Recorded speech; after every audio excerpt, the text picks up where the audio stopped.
Hello everyone, welcome back to Story Time. We are currently reading The Willigrews 2 by Terry Tarbox, and Terry is a local author who has very kindly given us permission to read his stories, and this book is illustrated by Terry's niece and her name is Wendy.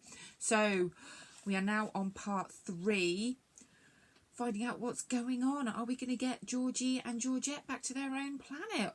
Is there going to be more Yippets? What's going on? Let's sit down, get ourselves comfortable, and we will read part 3 of The Willigrews and the Mysterious Egg, which is co-written by Jack Wheatley.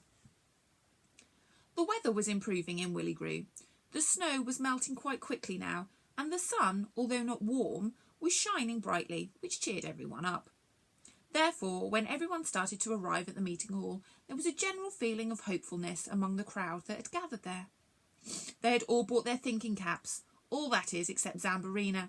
She explained that hers was in the wash, so instead she wore her pink one with the diamante dangly bits. The refreshments were served, and amid much munching and slurping and a small amount of guzzling, Bromley, who was sitting between Georgie and Georgette, called the meeting to order. "Good morning, everyone," he began. "I think you all know why we are here. We have to decide what to do next. We have 3 things on the agenda, and I think we should start by deciding what to do with the empty Yippets." "Give them a decent burial," someone shouted from the back of the hall. Bromley replied, "Well, under normal circumstances I would, but the Yippets are only machines, and I don't think that would be appropriate." "Why don't we recycle them?" came another shout from the back. Claude, who was a bit hard of hearing, didn't hear what was said, so asked his wife, who was sitting next to him. "What did he say?" "I think he wants to turn them into bicycles," his wife, who was also a bit deaf, replied. At which everyone laughed. "I think," suggested Jill, "we should place them tastefully around the village and put some nice bedding plants in them. They would really brighten things up in the spring and summer." A murmur of approval ran around the room. Ran around again, then ran out of the door, never to be seen again. "Right," said Bromley, "that's settled then. Now we need to decide how to get Georgie and Georgette back to their planet and how to save their people from the Yippets. Any ideas?" "Why don't you use your magic, Bromley?" asked Crowfin. "That sounds like a good idea, but I don't think my magic would be strong enough to send them through outer space. Also, we couldn't be sure that they would be safe from the Yippets even if they got there," explained Bromley. Then Longstint spoke up. "Has anyone been to look at the spaceships that the Yippets arrived in? Perhaps we could send them back that way." "But who would pilot the spaceship?" asked Crowfin. "Not us," replied Georgette. "We haven't got a clue about flying things, but if you need any bouncing up and down done, we are experts." "If bouncing is required," answered Bromley, "we will certainly call on your superior bouncing skills straight away." Longstint, who else, was first to volunteer to fly the spaceship, followed by Crowfin, Zambarina and Dora Dingbat. Then, amidst all the excitement, spoke the voice of reason. It was Yill. "Just a little minute," she warned. "Do I sense a very dangerous adventure coming on?" The hall fell silent and listened. "The Willigrews are brave and adventurous, but this is something we have never done before. We are all sure that not only flying to another planet, Are we all sure that not only flying to another planet, but more importantly getting back is something we are prepared to risk?" she continued. "I'm up for it," shouted Longstint. "Anyone else? Let's have a democratic vote." Bromley agreed and asked for a show of hands. "All those in favour of this dangerous mission, please raise your hands now," he asked. From the response, it looked like the majority wanted the mission to go ahead. However, Bromley decided to give those against the chance to vote. "All those against the dangerous mission, please raise your hands now." Just a few hands went up, so the mission was to go ahead. "The Willigrews have spoken," said Bromley. So plans were made for the journey into outer space. The first thing to do was to cross the forest and find out about the spaceships. A small group of Willigrews came out of the trees to see the metallic spacecraft glinting in the sun. They were not very big, ball-shaped, with 4 windows. Longstint was the first to climb into the cockpit of the nearest ship. Inside he found hundreds of controls and several flashing lights. He approached the control board and sat in the seat provided and turned the on-off switch to the on position. Bromley had joined Longstint and looked over his shoulder at the mass of lights and buttons.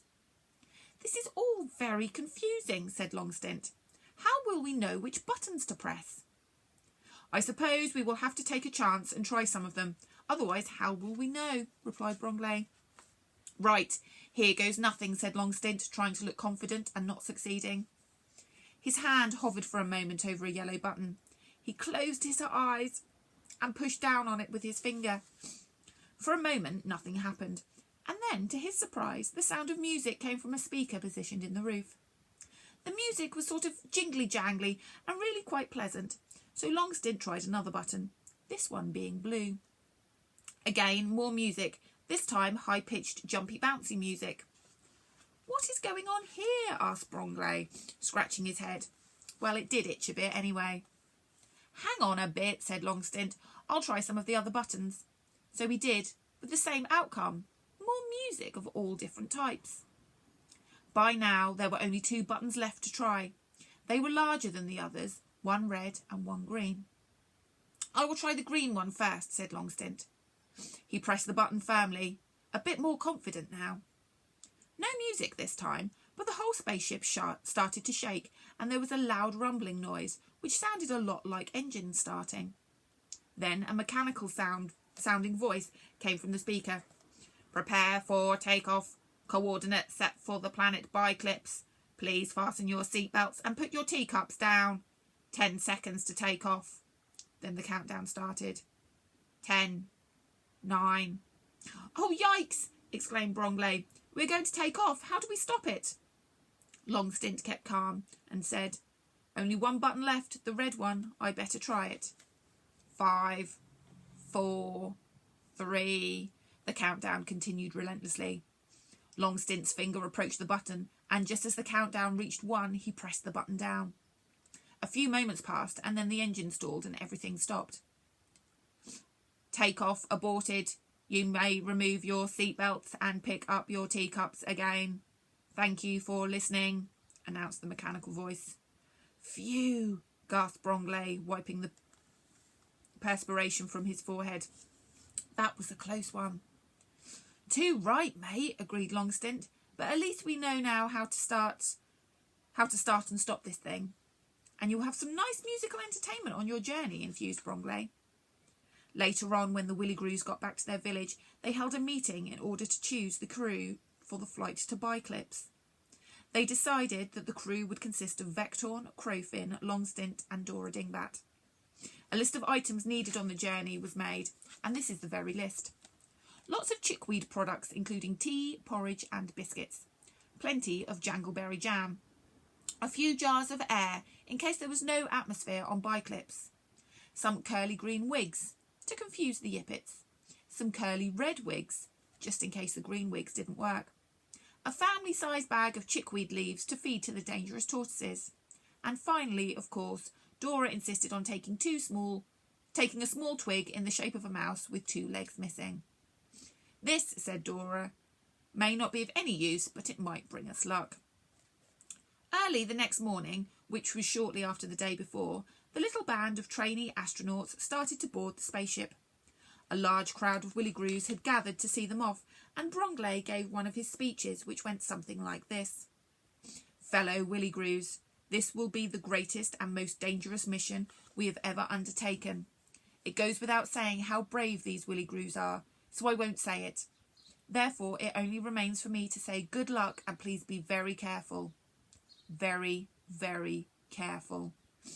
Once Georgie and Georgette had thanked Bromley, Yill and the rest, they bounced into the cockpit and made themselves comfortable by snuggling together on the floor and making little squeaking noises. Longstint volunteered to fly the craft and sat awaiting instructions. Vectorn pulled the door shut and turned the wheel, which sealed the cockpit shut. "Are we all set?" asked Longstint. "Then off we go."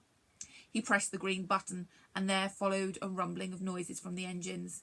Then the mechanical words, "Prepare for takeoff. Coordinates set for the planet Biclips. Please fasten your seatbelts and put your teacups down. 10 seconds to take off." Then countdown started as before. 10, 9, 8, 3, 2, 1. We have liftoff. Liftoff starting. Get ready for liftoff. If you are not ready for liftoff, it's too late. We are going to lift off anyway. All right, said Longstint, looking up at the speaker. We get your message. We are ready. Next came a loud whooshing sound. Dora was blowing her nose. After which a high-pitched whining, followed by a low-pitched whining, then a medium-pitched whining as the spaceship left the ground and ascended towards the sky. We're off, cried Vectorn. Biclips, here we come. All the Willigrews on board gathered around the black window and watched the earth shrinking into the distance until it became a small ball in the sky. So beautiful in blue and green, this made the little group gasp in awe. That is the most amazing thing I've ever seen, said Dora. I will never look at Earth in the same way again. I will probably stand on one leg with my fingers in my ears and look at it that way. The others agreed and proceeded to do the Willigrue dance by hopping about on one leg and flicking their earlobes with their fingers in excitement. They had to stop, however, when the spaceship started to wobble about. An announcement came from the speaker above. Craft wobbling. Please stop moving about so much or it will go into a spin, which is not so good. Try some Tai Chi. Dancing bad. Tai Chi good. As the Willigrews didn't know what Tai Chi was, they decided to keep still, just to be on the safe side. All was quiet as our little band hurtled through space until the silence was broken. Crowfin swept it up and put it in the waste bin. Hazard up ahead, called Longstint in a worried voice. I don't know what it is, but it looks a bit dangerous. I don't like the sound of dangerous, said Crowfin. Just then, Dora asked, scratching her head, Does dangerous have a sound then? Does it make a noise? Nobody answered, but Vectorn looked through the window, and what she saw filled her little green heart and part of her left foot with terror. Is that gruesome or what? She said. The others joined in the looking. Up ahead in the distance they saw a gigantic shapeless mass of slimy, wet, glistening goo. The speaker crackled a new announcement. Goo monster approaching. Oh, excuse me. Steer around it immediately or you will all be gooed, which is the most unpleasant and plays havoc with your nostrils. I don't know about anyone else, said Longstint, but I don't want any havoc up my nose. The problem is I don't know how to steer this thing, so we're heading straight for it. I think we should all cover our nostrils, just in case, he said. Just then, Vectorn had an idea. I have an idea, she said. See, I told you she did. Quickly, everyone get over to one side. They all rushed over to the left and stood against the wall. Nothing happened. Nothing happened for a few seconds, and Vectorn could see the goo monster getting closer and closer. Everyone stood waiting in terror with their hands tightly grasped. I'll read that again. I'm ever so sorry. Nothing happened for a few seconds, and Vectorn could see the goo monster getting closer and closer. Everyone stood waiting in terror with their hands tightly grasping their nostrils, waiting for impact. They were close enough now to hear the sound of the monster, a sort of disgusting slurping, sucking, which became louder as they grew closer to it. Just then, the spaceship started to ease to the left. Slowly at first, and next, gathering speed, it started to lurch towards the side of the hazard. Closer and closer, all held their breath. They were still very much in danger, but Vectorn's plan had worked. The ship avoided the main part of the goo monster and just clipped the side, leaving the horrible snot-like substance sticking to the windows. Hands off nostrils, everyone. I think we are safe, advised Vectorn. As they did so, a revolting smell invaded their little noses, a sort of cross between smelly cheese and a sausage that had been left out in the sun for 2 3/4 days. What a whiff, said Dora, holding her nose again. Did anyone bring a peg? Rather pungent, said Vectorn politely. Now, would everyone go back to their normal places? Coordinates are adjusted, the speaker crackled. Back on track for the planet Biclips. That was a close shave. Not that we spaceships shave at all. Just a figure of speech.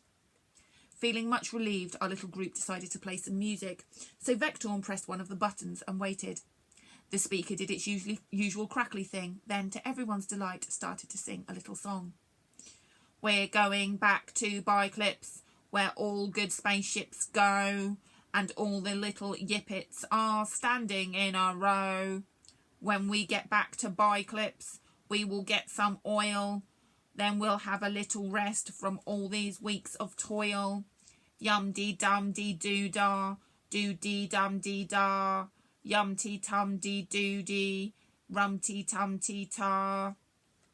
Everyone clapped their hands in time with the song, except for Georgie and Georgette, who bounced up and down, making little squeaking sounds, which, after all, is what they do. Then Longstint said, "Very nice tune, but the lyrics could do with some work." Not much happened for a while. In fact, they were all getting a bit bored just looking out at space. At one point, Dora did think she saw a giant giraffe wearing a party dress and Doc Martens go by, but it just turned out to be a bit of goo stuck to the window, so everyone went back to being bored. Even Georgie and Georgette were bored. Georgette saying, "I'm so bored, I don't even feel like bouncing. Do you know I haven't got a single bounce in me, let me tell you, which is very unusual for a Mardronian." "I know," shouted Dora. "Let's play a game of something."